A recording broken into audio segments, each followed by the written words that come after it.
પારડી તાલુકાના ઓરવાડ ગામે આવેલા સાઈ રેસીડેન્સીમાં ધોળા દિવસે બનેલી લાખોની ચોરીનો ગુનો પારડી પોલીસ અને એલસીબી પોલીસને ઉકેલવામાં મોટી સફળતા મળી।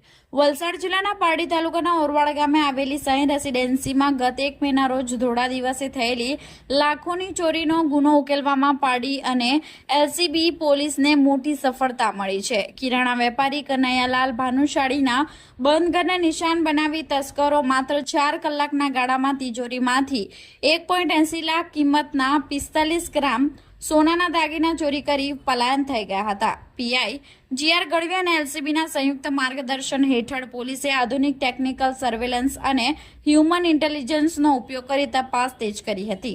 સીસીટીવી ફૂટેજ અને શંકાસ્પદ હિલચાલના આધારે પોલીસે મૂળ બનાસકાંઠાના અને હાલ વાપીના છીરી ખાતે રહેતા જય ઉર્ફે જેઠા લલિત વાઘેલાને ઝડપી પાડ્યો છે। દિવસના સમયે થયેલી આ ચોરીનો ભેદ ઉકેલાતા સ્થાનિક રહીશોએ રાહતનો શ્વાસ લીધો છે, જ્યારે પોલીસે આરોપીને જેલના સળિયા પાછળ ધકેલી વધુ તપાસ હાથ ધરી છે।